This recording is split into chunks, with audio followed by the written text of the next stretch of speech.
Welcome back दोस्तों। आज मैं आपके सामने रिसेंटली तमिल लैंग्वेज में रिलीज हुई एक कॉमेडी बेस्ड हॉरर मूवी को लेकर आया हूँ, वही जिसका नाम है कंजूरिंग कन्नप्पन। आप मूवी के बारे में बात करें तो मूवी अच्छी ही लगी, एक बार जरूर देख सकते हैं।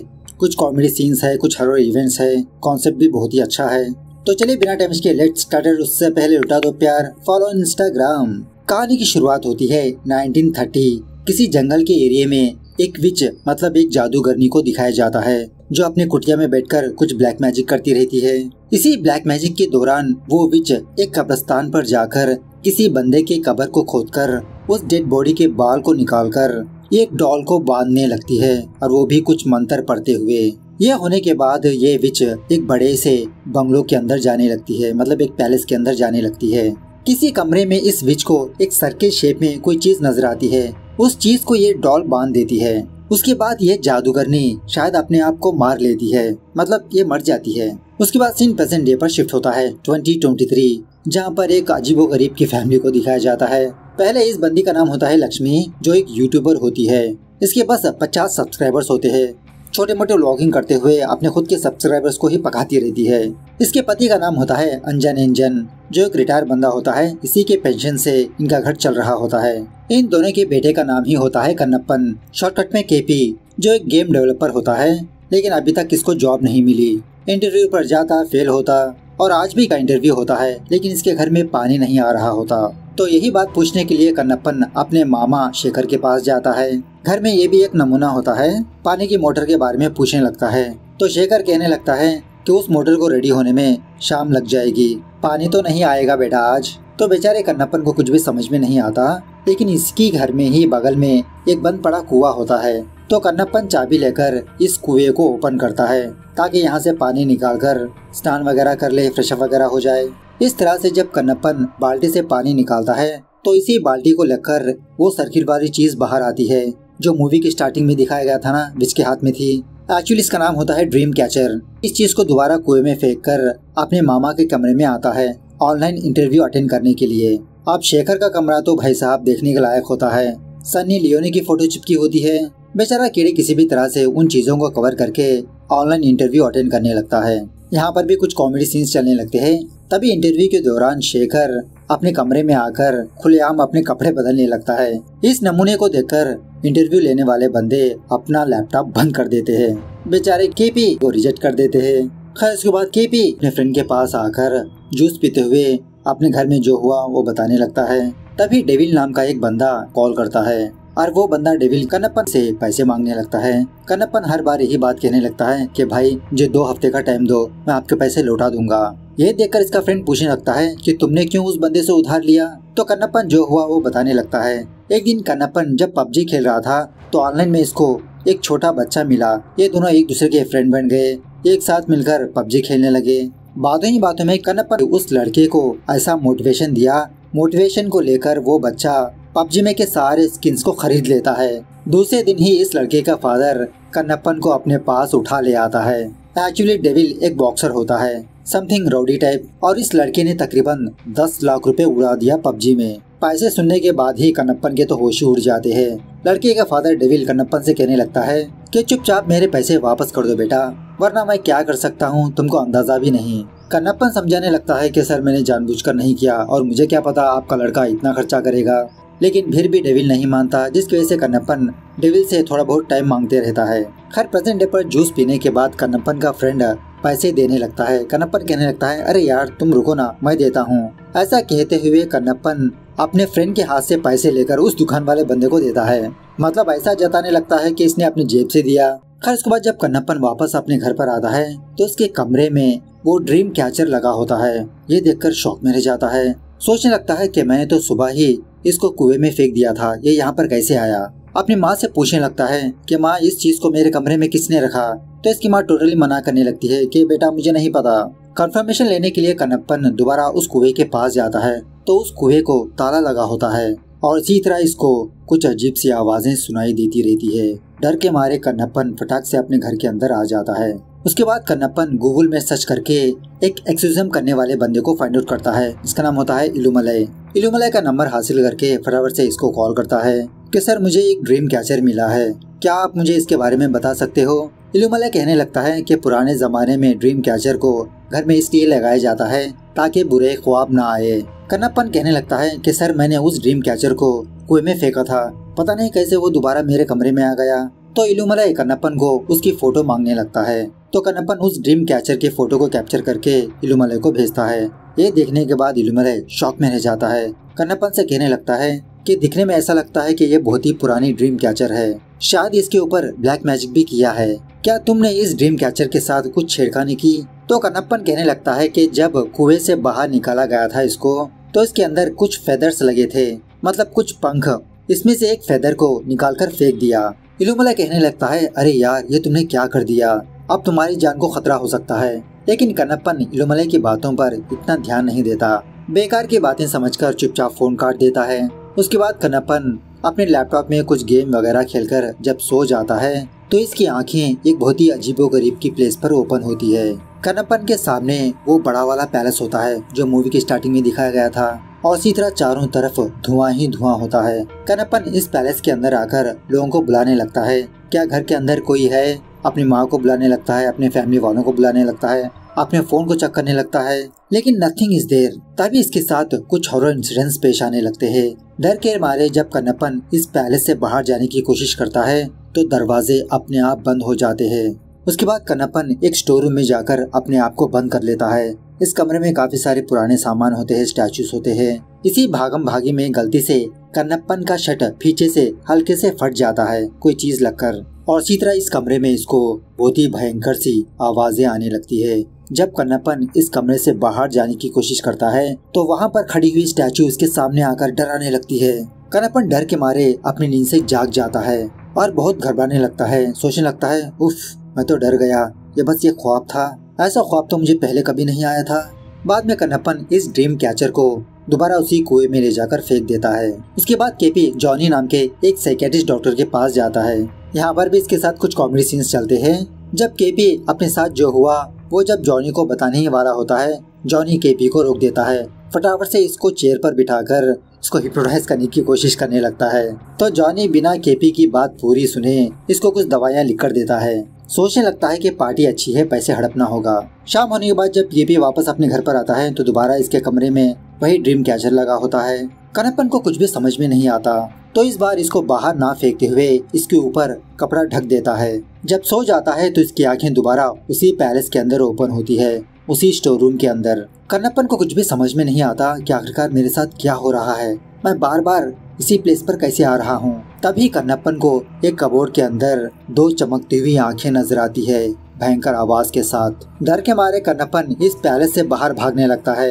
अब इस पैलेस के अपोजिट साइड में बहुत सारा धुआं होता है। जब कन्नप्पन इस धुएं के उस पार जाता है तो उस पार भी इसको वही पैलेस नजर आता है। मतलब केपी जिस तरफ भी जाओ घुमा फिरा कर इसी पैलेस के पास आते रहता है।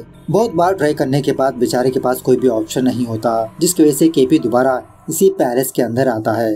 तो तभी केपी के पैर जमीन से जकड़ जाते हैं। पैलेस की चारों तरफ भयंकर आवाजें भी सुनाई देती रहती है। बहुत ही मुश्किल से केपी अपने पैरों को छुड़ाकर एक कमरे के अंदर जाकर अपने आप को बंद कर लेता है। तो इस कमरे के अंदर एक बहुत ही बड़ा बक्सा होता है। इस बक्से के अंदर से दो भयंकर हाथ बाहर आने लगते हैं। जब केपी पीछे पलट कर देखता है तो बक्से के अंदर कुछ भी नहीं होता। तभी एक भयंकर शक्ल वाली भूत केपी पर अटैक करती है। तब जाके केपी अचानक से अपनी नींद से जाग जाता है। बेचारे के पसीने छूटने लगते हैं। कन्नप्पन फटाफट से इलुमले को कॉल करके अपने ख्वाबों के बारे में बताने लगता है कि सर 2 दिन से मुझे एक ही ख्वाब नजर आ रहा है। जब भी सोता हूँ तो मेरी आंखें एक बहुत ही अजीब की जगह पर ओपन होती है। इलुमले यही कहने लगता है कि मैंने तुमसे कहा था ना कि वो कोई मामूली ड्रीम कैचर नहीं है, उसके अंदर ब्लैक मैजिक किया है और तुमने उससे छेड़खानी की। हमेशा के लिए तुम उस ड्रीम वर्ल्ड में फंस के रह जाओगे। अगर ख्वाब में तुमको कुछ हुआ तो रियल वर्ल्ड में भी तुम्हारे साथ वही होगा। ख्वाब में मरोगे तो रियल वर्ल्ड में भी मर जाओगे। जब कन्नप्पन अपने आप को शीशे में देखता है तो उसके माथे पर चोट लगी होती है। मतलब कल रात को ख्वाब में इसका सर एक बक्से से टकराया था ना, तो उसी की चोट होती है ये। और इसी तरह पहले दिन इसके ख्वाब में इसका शर्ट फटा था ना, तो रियल वर्ल्ड में भी इसका शर्ट फटा होता है।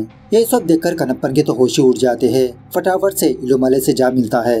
इलुमले कहने लगता है कि इस ड्रीम वर्ल्ड से बाहर आने का सिर्फ एक ही रास्ता है, उसी जगह पर उस ड्रीम कैचर की चाबी होगी, तुम्हें उस चाबी को ढूंढ निकालना होगा। तब तक मैं इस केस की और स्टडी करूंगा। तो बेचारा कन्नप्पन अपने घर पर आकर इसी ड्रीम कैचर को अपने हाथ में लेकर यही सोचने लगता है कि अब मैं क्या करूं, कैसे बाहर निकलूं इससे। तभी इसके घर डेविल आता है। वही बॉक्सर बंदा कन्नप्पन से अपने पैसे मांगने लगता है। डेविल कन्नप्पन के मनपसंद की चीजें फोड़ने लगता है। तो कन्नप्पन को अपनी ड्रीम में एक कंपनी चाहिए थी, इसीलिए उस ड्रीम कैचर को जानबूझकर छुपाने लगता है। डेविल इस चीज को देखकर उस ड्रीम कैचर को अपने हाथ में लेकर इसका एक फेदर निकाल देता है।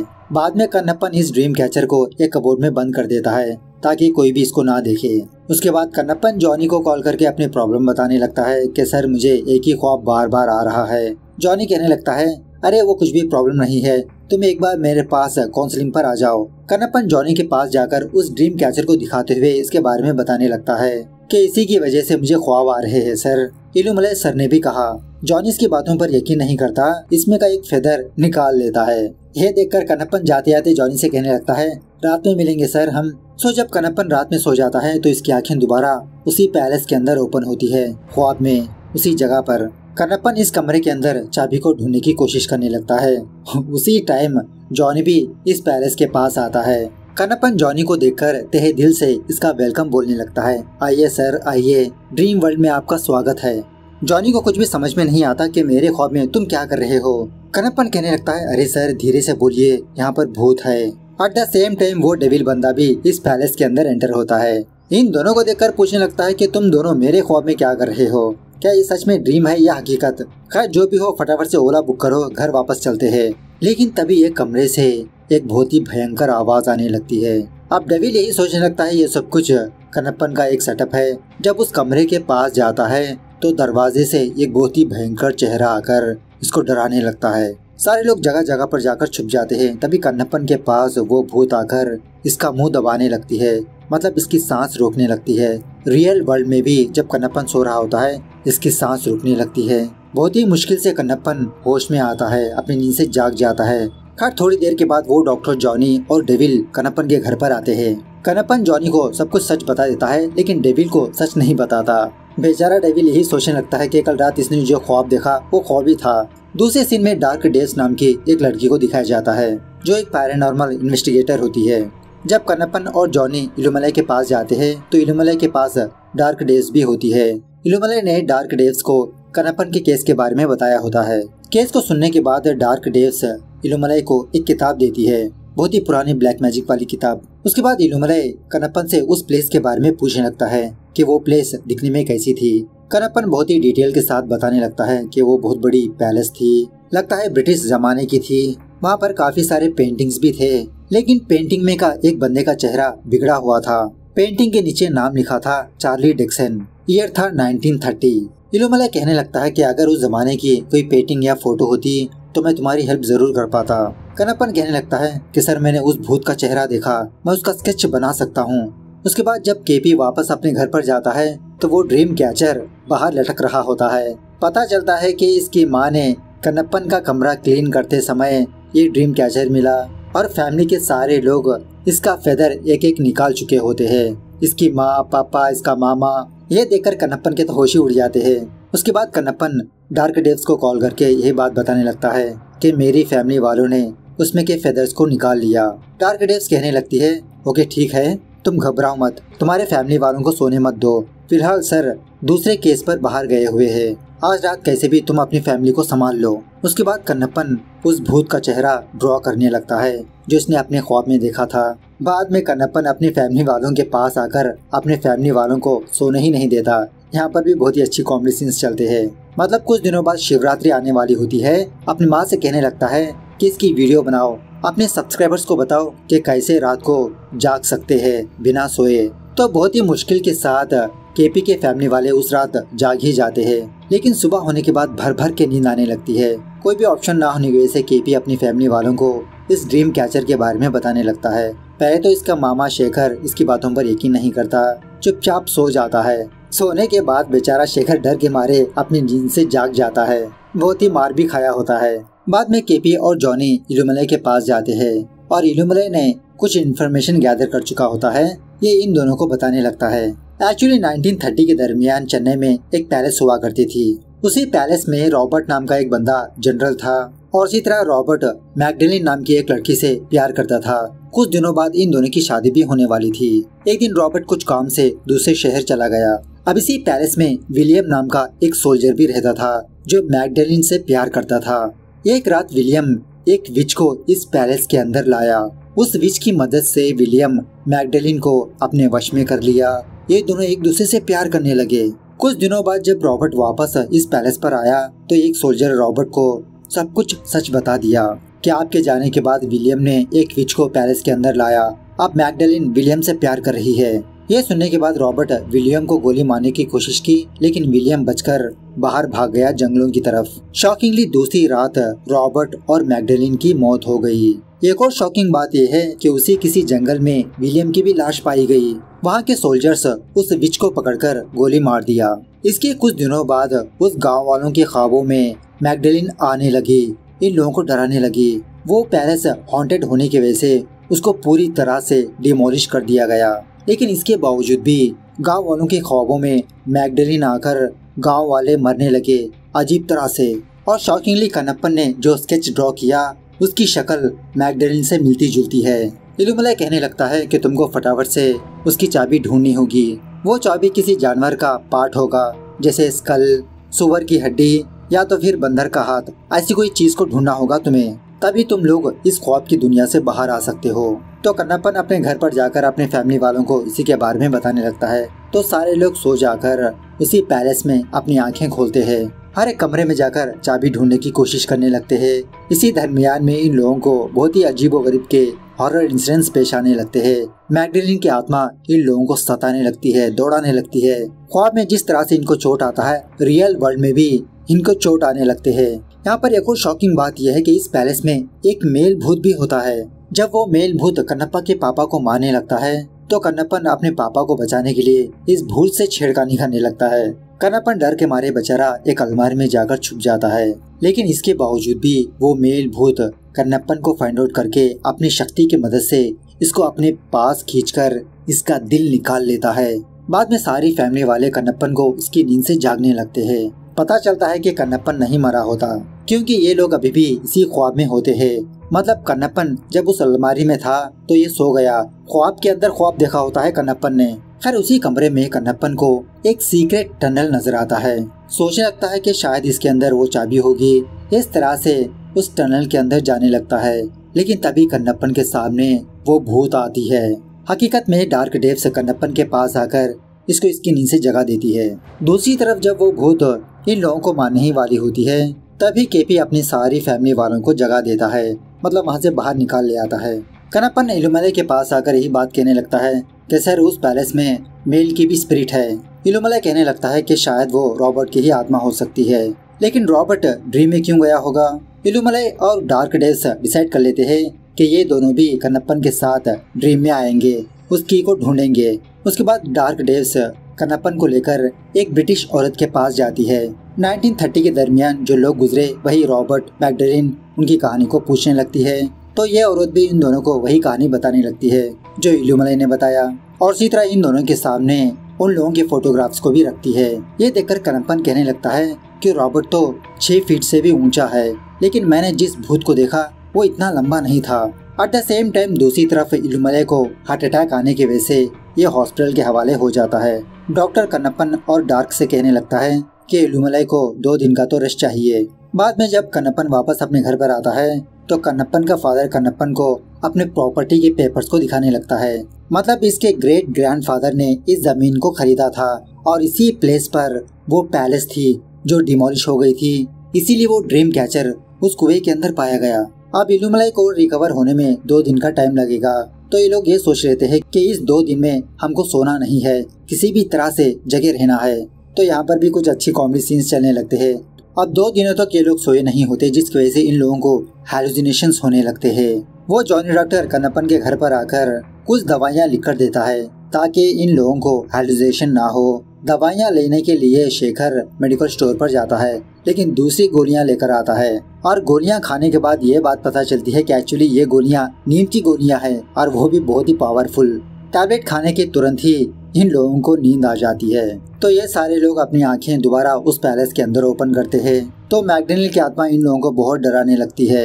इसी भागम भागी में कन्नप्पन को इलुमलई की एक बात याद आती है कि अगर एक भूत के अपोजिट साइड में 2 मिरर्स लाकर रख दिया जाए तो वो भूत कैद हो सकता है कुछ समय के लिए। तो कन्नप्पन बहुत ही मुश्किल के साथ उस मेल भूत के अपोजिट साइड में 2 मिरर्स को रखने पर वो भूत कैद हो जाता है। ये देखकर मैकडेनियल की आत्मा बहुत जोर जोर से चीखने चिल्लाने लगती है। कन्नप्पन सोचने लगता है कि ये मेल आत्मा विलियम की है, तो ऐसे में मैकडेनियल की आत्मा क्यों दुखी हो रही है। तो कन्नप्पन बहुत ही हिम्मत जुटाकर मैकडेनियल के पास जाकर इसका रीजन पूछने लगता है कि आखिरकार मैकडेनियल के साथ क्या हुआ। तो मैकडेनियल अपनी असली कहानी बताने लगती है। सीन फ्लैशबैक में जाने लगता है। एक्चुअली उस पैलेस के पास मैकडेनियल एज ए डॉक्टर की तरह काम किया करती थी और विलियम एज ए सोल्जर की तरह। एक दिन इस पैलेस को रॉबर्ट नाम का एक जनरल आया और ये रॉबर्ट बहुत बड़ा वुमेनाइजर था। जो भी लड़की पसंद आती अपने कमरे में ले जाता। एक पार्टी के दरमियान रॉबर्ट मैकडेनियल को देखा, इस पर दिल लगाया इसको। मैकडेनियल को प्रपोज किया तो ठुकरा दिया, लेकिन जानबूझकर रॉबर्ट सारे गांव में ये ऐलान कर दिया कि कुछ दिनों बाद इन दोनों की शादी होगी। बेचारे मैकडेनियल को एक कमरे में बांध के रखा। At the same time William एक व्हाइट विच के पास जाकर उससे मदद मांगी। उस विच का नाम होता है माल्कन डेव्स। ये व्हाइट विच विलियम को एक ड्रीम कैचर देते हुए कहने लगी कि मैं तुम दोनों को हकीकत में मिला नहीं सकती, लेकिन ख्वाबों की दुनिया में जरूर मिला सकती हूँ। इस तरह से वो व्हाइट विच इस पैलेस के पास आकर ख्वाबों की दुनिया में इसी तरह का एक पैलेस बनवाया। विलियम से कहा कि अगर तुम इस ड्रीम कैचर से एक फेदर निकालोगे तो तुम्हारी मुलाकात मैकडेनियल से होगी। तो विलियम इस ड्रीम कैचर को लेकर मैकडेनियल के पास जाकर यही बात कहने लगा, लेकिन शॉकिंगली उसी वक्त एक सोल्जर इन दोनों की बातें सुन लेता है। उस रात जब मैकडेनियल और विलियम सो जाते हैं कि इन दोनों की मुलाकात उस पैलेस में होती है, ड्रीम वर्ल्ड में, जहाँ पर इन दोनों के अलावा कोई भी नहीं होता। और इसी तरह उस व्हाइट विच ने विलियम को एक बंदर का हाथ दिया होता है, इस ख्वाबों की दुनिया से बाहर निकलने की चाबी। इससे विश मांगी जाए तो वो विश पूरी होगी। उसके बाद जब रॉबर्ट वापस इस पैलेस पर आता है तो एक सोल्जर रॉबर्ट को सब कुछ सच बताने लगता है अब तक जो हुआ। तो उसी रात रॉबर्ट उस ड्रीम कैचर को फाइंड आउट करके उसमें का फेदर निकाल लेता है और जब ये सो जाता है तो ये उस पैलेस के अंदर चला जाता है, वही ख्वाबों की दुनिया में। इसकी मुलाकात मैकडेनियल और विलियम से होती है। रॉबर्ट और विलियम के बीच जबरदस्त हाथापाई होने लगती है। विलियम मैकडेनियल से कहने लगता है कि तुम विश मांगकर यहाँ से चली जाओ, मैं इसको यहीं पर मार दूंगा। लेकिन इसी दरमियान में रॉबर्ट विलियम को मार देता है। ये देखकर गुस्से में आकर मैकडेनियल एक चाकू लेकर रॉबर्ट को मार देती है। उसी तलवार से रॉबर्ट मैकडेनियल को मार देता है। इस तरह से इन तीनों की डेथ ख्वाबों की दुनिया में हो जाती है और उसी तरह हकीकत में भी हो जाती है। लेकिन मरने के बाद भी रॉबर्ट की आत्मा इन दोनों को बहुत तड़पाने लगी। मैकडेनियल से यहाँ से बाहर निकलने का मंत्र पूछने लगा, लेकिन मैकडेनियल नहीं बताया इसको। एक दिन अचानक से रॉबर्ट एक दीवार के अंदर धंस के रह गया, कैद हो गया। तो प्रेजेंट डे पर मैकडेनियल की आत्मा इन लोगों से कहने लगती है कि यहाँ से बाहर निकलने का सिर्फ एक ही रास्ता है, बंदर का हाथ। अब वो हाथ रॉबर्ट के पास है, रॉबर्ट कहाँ पर है मुझे नहीं पता। उसके बाद डार्क डेव्स कन्नप्पन के घर आकर इन सारे लोगों को नींद से जगा देती है। कन्नप्पन इलुमलई के पास आकर जो ख्वाब में हुआ वो सारी बात सुनाने लगता है। तो इलुमलई एक और रास्ता ढूंढ निकालता है कि जिस तरह से ये लोग उस ड्रीम कैचर से फेदर को निकालकर ड्रीम में चले गए, उसी तरह से इस ड्रीम कैचर को ख्वाब में ले जाकर वहाँ पर एक फेदर को निकाला जाए तो शायद वो बाहर आ सकते हैं। अब इस ड्रीम कैचर को ख्वाब में ले जाने के लिए सिर्फ एक ही रास्ता होता है और वो है पेंडुलम मेथड। इसी रिचुअल से असली दुनिया की चीज ख्वाबों में ले जा सकते हैं। लेकिन यहाँ पर एक प्रॉब्लम है, अगर पेंडुलम का मेथड वर्कआउट नहीं होगा तो कन्नप्पन तुम हमेशा के लिए उसी पैलेस में कैद होकर रह जाओगे, असली दुनिया में तुम कोमा में चले जाओगे। लेकिन फिर भी कन्नप्पन ठान लेता है कि मेरी वजह से मेरी फैमिली फंस के रह गई, मैं ही इन लोगों को बाहर निकालूंगा। इस तरह से उस पेंडुलम के अंदर सो जाता है। लेकिन कन्नप्पन को इसकी फैमिली अकेला नहीं छोड़ती, सारे लोग इसके साथ जमा हो जाते हैं, जॉनी और डेविल भी। तो सच में ख्वाब में आने के बाद कन्नप्पन के हाथ में वो ड्रीम कैचर होता है। कन्नप्पन अपनी माँ से कहने लगता है कि माँ तुम पहले इसका फेदर निकालकर हकीकत में चली जाओ। दूसरी तरफ इलुमलई को इस ड्रीम कैचर पर लगे हुए इस डॉल के बारे में याद आता है कि ये डॉल को ऐसे ही नहीं लगाया गया, इसके पीछे कुछ राज है। तो डार्क डेव्स उस ब्रिटिश औरत को कॉल करके उस विच के बारे में पूछने लगती है। तो इस औरत से डार्क डेव्स को एक शॉकिंग बात पता चलती है कि वो विच और कोई नहीं डार्क डेव्स की ग्रेट ग्रैंड मदर थी। इस तरफ ख्वाब में कन्नप्पन की माँ कहीं पर भी नहीं जाती, इसी ख्वाबों की दुनिया में होती है। मतलब यह प्लान वर्कआउट नहीं होता। इस तरफ इल्लुमिनाई डार्क डेव्स को एक चेयर पर बिठाकर इसके साथ एक रिचुअल करने लगता है। मतलब डार्क डेव्स के बॉडी में इसकी ग्रेट ग्रैंड मदर की आत्मा बुलाने लगता है उस डॉल के बारे में पूछने के लिए। तो लकीली माल्किंडेज की आत्मा डार्क डेव्स की बॉडी के अंदर आकर एक सफेद किताब में इस डॉल के बारे में सब कुछ लिख देती है। इल्लुमिनाई और डार्क इस किताब को पढ़ने लगते हैं कि एक्चुअली माल्किंडेज को पता लग गया था कि रॉबर्ट ख्वाबों की दुनिया में मैकडेनिल और विलियम को सता रहा है। तो उस विच ने रॉबर्ट के शरीर से बाल निकालकर एक डॉल के साथ कैद कर दिया। वह जो मूवी के स्टार्टिंग में दिखाया था ना वो, इसलिए रॉबर्ट उस पैलेस के अंदर कैद हो गया। जब ये विच उस पैलेस के अंदर जाकर इस डॉल को मारने ही वाली थी, तभी एक सोल्जर आकर माल्किंडेज को गोली मार के मार दिया। तो ये सच जानने के बाद डार्क डेव्स ख्वाबों की दुनिया में जाती है कन्नप्पन के पास, लेकिन तब तक वो डॉल उस ड्रीम कैचर से जुदा हो चुकी होती है। मतलब कन्नप्पन ने गुस्से में इसको फेंक दिया होता है। उसी वक्त बरसों से कैद हुआ रॉबर्ट दीवार फाड़कर बाहर आता है। दोबारा मैकडेनिल को तड़पाते हुए मंत्र पूछने लगता है कि वो मंत्र क्या है, लेकिन तभी लकीली केपी के हाथ एक पुराना कैमरा लग जाता है। उसके हाथ से फोटो क्लिक हो जाती है। ये फ्लैश को देखकर रॉबर्ट की आंखें जलने लगती है। तभी केपी रॉबर्ट की जेब से वो बंदर का हाथ निकाल लेता है। मैकडेनिल से पूछने लगता है कि मंत्र बताओ, हम सारे लोग यहाँ से बाहर निकल सकते हैं। मैकडेनिल कहने लगती है मैं नहीं बताऊंगी, तुम में से किसी एक के अंदर रॉबर्ट की आत्मा है, वो सुन लेगा। तो सारे लोग एक दूसरे पर शक करने लगते हैं। तो बाद में पता चलता है कि जॉनी की बॉडी के अंदर रॉबर्ट की आत्मा है। रॉबर्ट बाहर निकलकर केपी की माँ को मारने की धमकी देता है। तभी गलती से केपी का हाथ एक पियानो के ऊपर पड़ जाता है। बात यह है कि रॉबर्ट को म्यूजिक से बहुत प्यार होता है, तो रॉबर्ट को भटकाने के लिए केपी पियानो प्ले करने लगता है। इसी मौके का फायदा उठाकर वहाँ के लोग दो मिरर्स को एक दूसरे के सामने लाने की कोशिश करने लगते हैं रॉबर्ट को कैद करने के लिए। लेकिन रॉबर्ट इस चीज को जान लेता है। वहाँ के सारे लोगों को बहुत मारने पीटने लगता है। जब रॉबर्ट विलियम को मारने ही वाला होता है तो मैकडेनिल रॉबर्ट को वो मंत्र बोलने लगती है।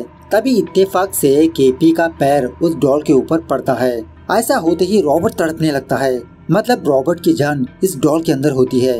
यह जानकर केपी उस डॉल का हाथ पैर तोड़ देता है, लेकिन रॉबर्ट केपी के शोल्डर पर फायर कर देने की वजह से वो डॉल एक होल में जाकर गिर जाती है।